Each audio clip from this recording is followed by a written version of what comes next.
오늘 우리에게 주신 살아계신 하나님 말씀 열왕기상 2장 13절로 25절까지의 말씀입니다. 이 말씀을 한 절씩 교독하겠습니다. 학기세 아들 아도니아가 솔로몬의 어머니 밧세바에게 나아온지라. 밧세바가 이르되 내가 화평한 목적으로 왔느냐. 대답하되 화평한 목적이니이다. 또 이르되 내가 말씀드릴 일이 있나이다. 밧세바가 이르되 말하라. 그가 이르되 당신도 아시는 바이거니와 이 왕위는 내 것이었고 온 이스라엘은 다 얼굴을 내게로 향하여 왕으로 삼으려 하였는데 그 왕권이 돌아가 내 아우의 것이 되었음은 여호와께로 말미암음이니이다. 이제 내가 한 가지 소원을 당신에게 구하오니 내 청을 거절하지 마옵소서. 밧세바가 이르되 말하라. 그가 이르되 청하건대 솔로몬 왕에게 말씀하여 그가 수냄 여자 아비삭을 내게 주어 아내를 삼게 하소서. 왕이 당신의 청을 거절하지 아니하리다. 밧세바가 이르되 좋다. 내가 너를 위하여 왕께 말하리라. 밧세바가 이에 아도니아를 위하여 말하려고 솔로몬 왕에게 이르니 왕이 일어나 영접하여 절한 후에 다시 왕좌에 앉고 그의 어머니를 위하여 자리를 베푸니 그가 그 오른쪽에 앉는지라. 밧세바가 이르되 내가 한 가지 작은 일로 왕께 구하오니 내 청을 거절하지 마소서. 왕이 대답하되 내 어머니여 구하소서. 내가 어머니의 청을 거절하지 아니하리이다. 이르되 청하건대 수냄 여자 아비삭을 아도니아에게 주어 아내로 삼게 하소서. 솔로몬 왕이 그의 어머니에게 대답하여 이르되 어찌하여 아도니아를 위하여 수냄 여자 아비삭을 구하시나이까. 그는 나의 형이오니 그를 위하여 왕권도 구하옵소서. 그뿐 아니라 제사장 아비아달과 스루야의 아들 요압을 위해서도 구하옵소서 하고 여호와를 두고 맹세하여 이르되 아도니아가 이런 말을 하였은즉 그의 생명을 잃지 아니하면 하나님은 내게 벌 위에 벌을 내리심이 마땅하니이다. 그러므로 이제 나를 세워 내 아버지 다윗의 왕위에 오르게 하시고 허락하신 말씀대로 나를 위하여 집을 세우신 여호와께서 살아계심을 두고 맹세하노니 아도니아는 오늘 죽임을 함께 읽겠습니다. 여호야다의 아들 브나야를 보내매 그가 아도니아를 쳐서 죽였더라. 아멘.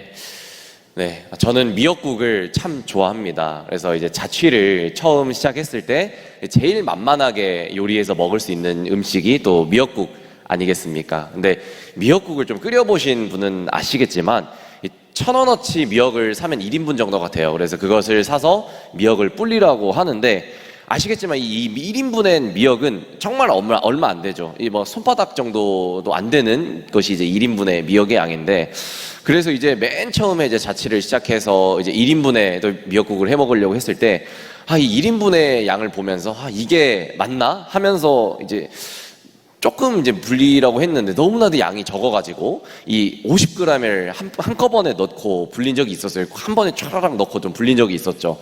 어느 순간 보니까 이 미역이 너무나도 많이 불어버려서 이 폭발할 지경에 이르렀더라고요. 이 50g의 양이 보니까 20인분의 양이었더라고요. 이렇게 미역이 불어가는 것처럼 이 욕심 또한 순식간에 불어납니다. 욕심이 잉태하여 죄를 낳고 또 죄가 장성하여 사망을 낳게 되죠. 우리는 처음에 우리 안에 들어왔던 욕심을 제대로 다루지 못하면서 우리의 인생이 결국에 무너지게 되고 비참한 결과를 맞이하게 되는 경우를 정말 우리 인생 속에서 많이 보게 됩니다. 그러므로 우리는 처음부터 그 욕심에 집착하기보다 그 싹을 분명히 잘라내야 되겠죠. 우리가 이제 제초 작업을 합니다. 잡초를 잘라야 되는데 이 겉만 자르면은 뭐 어느 순간 다시 자라지 않습니까? 이 뿌리까지 완벽하게 뽑아야 잡초가 없어지는 것처럼 욕심의 싹을 분명히 잘라 없애야 된다는 것이죠. 또한 우리는 무릇 지킬 만한 것보다 우리의 마음을 지켜야 합니다. 왜냐하면 모든 생명의 근원이 우리 마음에서 나기 때문이죠. 아도니아는 자기 안에 있는 미련과 욕심과 이 집착을 제대로 다스리지 못하므로 오늘 본문에서 비참한 최후를 맞이하게 됩니다. 그래서 오늘은 이 열왕기상 2장 5부작 중에 이 2부의 말씀입니다. 함께 말씀을 보시겠습니다. 이 열왕기상 1장 후반부에 이 솔로몬이 왕위에 오르면서 아도니아는 결국 반란에 실패하게 됩니다. 그 아도니아가 제단 뿔을 잡고 은혜를 구했고, 솔로몬 왕도 이제 더 이상 악한 것을 보이면 죽일 것이다 라고 하면서 이 아도니아를 용서해 주었는데요, 이 아도니아는 그러나 아직도 왕에 대한 미련과 집착을 버리지 못했습니다. 그에겐 여전히 그 자신을 지지했던 사람들이 있었기 때문이죠. 요압도 건재했고요, 아비아달과 또 수많은 그 지파의 추종자들이 있었습니다.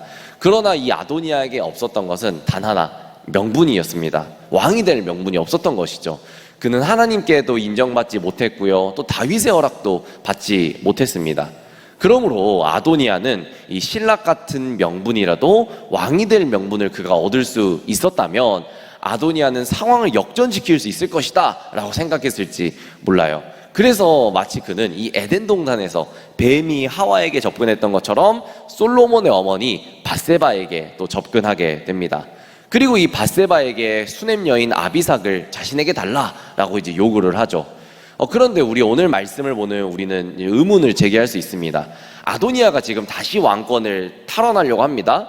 그러면은 이제 자기 추종자들을 시켜서 다윗을 암살할 수도 있었을 것이고, 어린 솔로몬을 암살할 수도 있었을 것이죠. 그런데 이제 뜬금없이 이 다윗의 후궁 아비삭을 요구합니다. 그가 아비삭을 요구하는 의도가 무엇이었겠습니까? 이 당시에 고대 근동 관습에는 이 왕위를 물려받을 때 왕의 여인들이 거처하던 집인 하렘이라고 합니다. 이 하렘도 같이 물려받았다고 해요.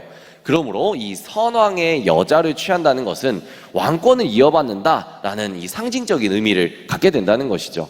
즉, 아도니아는 다윗의 여인인 아비삭을 취함으로써 자신이 다윗의 후계자다라는 명분을 얻고자 했던 것 같아요. 원래 근동의 법이었으면은 후왕이 선왕의 첩, 그러니까 솔로몬이 다윗의 아내인 아비삭을 취함으로써 백성들에게 이 왕권을 인정받아야 하는데, 아도니아가 지금 꾀를 낸 것이죠. 자기가 아비삭을 취해서 백성들에게 내가 인정된 왕이다 라는 것을 보여주고 싶었던 것이에요. 그래서 그는 밧세바에게 접근해가지고 일단 밧세바를 안심시키고 이렇게 말하게 되는데요, 15절의 말씀입니다. 이 말씀을 함께 읽겠습니다. 그가 이르되 당신도 아시는 바이거니와 이 왕위는 내 것이었고 온 이스라엘은 다 얼굴을 내게로 향하여 왕으로 삼으려 하였는데 그 왕권이 돌아가 내 아우의 것이 되었음은 여호와께로 말미암음이니이다. 아멘. 여러분, 여기서 이 아도니아의 거짓말을 좀 볼 수가 있는데요, 먼저 왕위는 내 것이었고, 저희가 지난 이 1장 말씀을 통해서 아도니아의 형들이 죽고 자연스럽게 넷째 아들인 이 아도니아가 왕위 서열 1위가 됐던 것을 우리가 살펴보았죠. 그런데 이렇게 말합니다. 온 이스라엘은 다 얼굴을 내게로 향하여 왕으로 삼으려 했다라고 합니다. 여러분, 진짜 온 이스라엘이 아도니아의 얼굴을 또 바라보았습니까? 아니죠. 아도니아가 잔치를 버럭게 벌였죠. 쿠데타를 모반을 계획을 했지만 이스라엘 중 극히 일부만 이 자신의 반역에 동참했지만 지금 자신에게 유리하도록 이 밧세바 앞에서 거짓말을 하고 있는 장면이죠. 정리하자면 아도니아는 형들이 죽어서 이제 본인이 장자로서 왕위 서열 1등이었지만 여호와의 뜻이 솔로몬에게 있었기 때문에 그가 왕이 되지 못했고 이제는 그 미련을 완벽하게 접었다는 듯이 말합니다. 그러나 반대로 그가 밧세바에게 자신이 그 왕위는 내 것이었고 온 이스라엘은 얼굴을 다 내게로 향했다라고 거짓말로 말함으로써 자신이 그 왕에 대한 권리가 있었다는 듯이 또 아직 내가 왕의 자리에 대한 미련을 버리지 못하고 있는 모습을 분명히 보여주고 있는 것이죠. 그는 이 마치 하와에게 접근했던 뱀처럼 또 간교하게 또 조용하게 지금 밧세바에게 접근하고 있습니다. 사랑하는 성도 여러분, 우리에게 허락되지 않은 것, 금지된 것, 그것을 탐내하는 것이 바로 욕심인 것이죠. 이런 욕심은 미련을 남깁니다. 또 미련은 집착을 남기고요, 집착은 결국 속임과 죄와 악한 꾀로 이어집니다. 그러나 그 욕심은 결국 우리를 망하게 하는 사망에 이르게 하는 것이죠.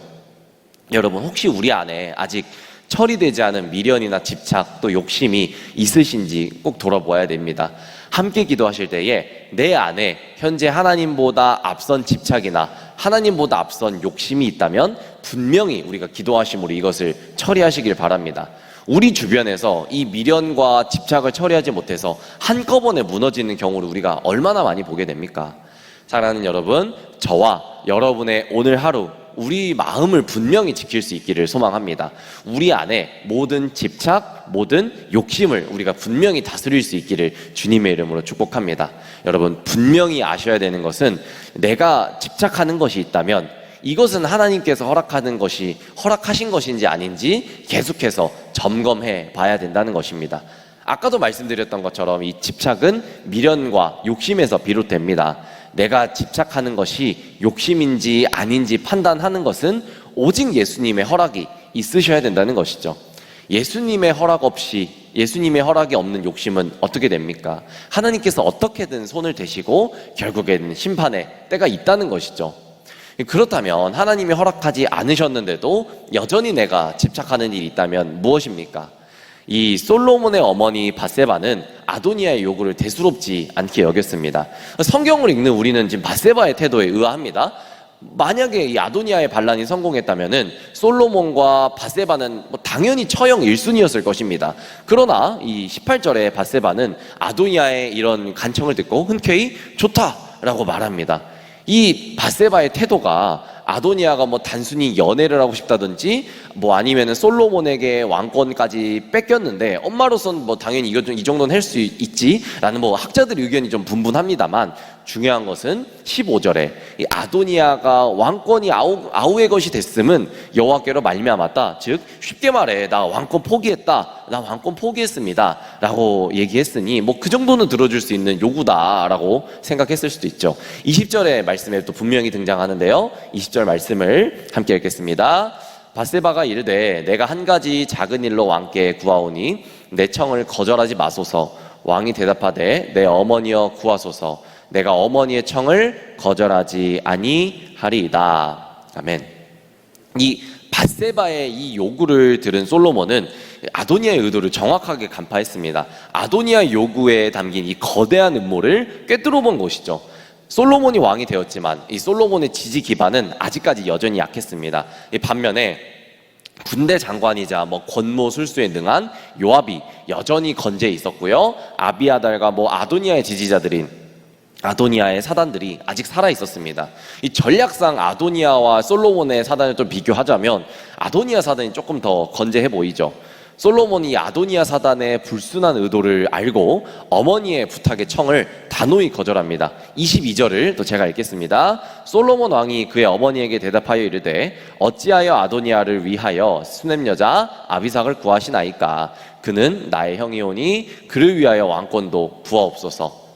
솔로몬은 지금 아비삭이지만 결국 왕권까지 찬탈하고자 하는 이 아도니아의 의도를 꿰뚫어 본 것이죠. 즉 그래서 이제 23절의 말씀 이렇게 말씀합니다. 23절 말씀 함께 읽겠습니다.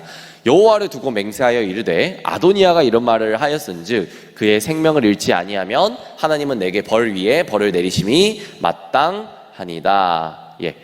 솔로몬은 이 아도니아의 의도를 분별해내는 분별력을 지녔을 뿐만 아니라 그를 단호하게 처리하는 결단력도 보여주게 됩니다.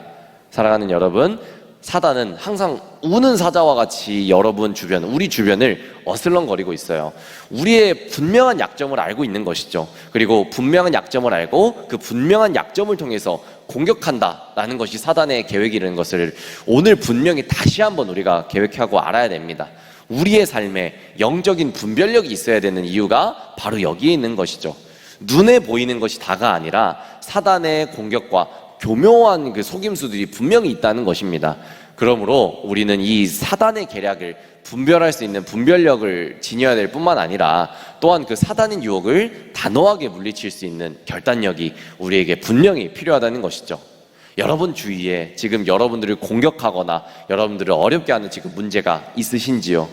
그러나 우리가 또 분명히 또 알아야 되는 것은 그 뒤에 영적인 문제들이 숨어있지는 않는지 우리가 분명히 기도로 발견해 보아야 합니다. 저는 저와 여러분들이 오늘 영적인 분별력을 가지고 이런 문제들, 이런 의도들을 간파할 수 있기를 간절히 축원합니다. 이 분별력이 없는 문제는 분명히 사단의 역사인 것을 우리가 분명히 깨달아야 합니다. 사단의 역사는 결국에 하나님의 손에서 심판이 될 것이죠. 함께 기도하실 때에 내가 집착하고 있는 것이 무엇인지, 또 내가 내려놓지 못하는 것이 무엇인지, 그리고 과연 그것이 하나님보다 우선되었는지 돌아보면서 특별히 악을 분별할 능력을 하나님께만 구하는 저 여러분들의 삶의 형태가 분명히 되어야 되겠습니다. 우리가 또 하나님 나라와 세상 나라 우리가 계속해서 나누고 있습니다. 세상 나라에 속하게 되면 우리가 분별력을 분명히 분별하지 못하고 또 시야가 어두워질 수밖에 없는 것이죠. 하나님 나라에 속한 자만이 이 영적인 분별력을 분명히 얻을 수 있고 악의 또 소나기에서 벗어날 수 있는 것입니다. 그래서 우리가 분명히 기도하실 때에 죄를 없애주십시오, 이 문제를 해결해 주십시오 기도하는 것이 아니라, 그것보다 먼저 내가 악을 분별할, 내가 선악을 분별할 능력을 분명히 얻고 그걸로 통해서 우리 모두가 강건하게 될 수 있기를, 이런 기도 제목을 함께 기도해야 됩니다. 그럼으로써 이런 기도 제목으로 나아가시면서 오늘 하루 그리고 남은 한 주 가운데 주님의 힘으로 살아갈 수 있는 저 여러분들의 모든 삶이 되시기를 주님의 이름으로 축복합니다. 함께 기도하겠습니다. 살아계신 주님, 우리에게 솔로몬의 분별력과 지혜를 허락하여 주시옵소서. 사단은 너무나도 교묘하게 우리에게 접근하고 우리를 유혹합니다. 하나님, 우리가 눈에 보이는 것 뒤에 있는 사단의 유혹과 공격을 분별하게 도와주시고 영적인 싸움에서 승리하는 우리가 되게 도와주시옵소서. 우리의 가정과 믿음의 공동체 안에서 역사하는 사단의 역사는 분별할 수 있게 도와주시고 말씀과 진리, 기도로 승리하는 우리 모두가 되게 도와주시옵소서. 하나님, 너무나도 연약합니다. 아버지, 그래서 이 시간 우리가 영적인 분별력을 얻기 위해서 주님께 기도와 간구로 나아갑니다. 주님 함께 해주시고 우리를 돌보아 주시옵소서. 살아계신 예수님 이름으로 감사히 기도드렸습니다. 아멘.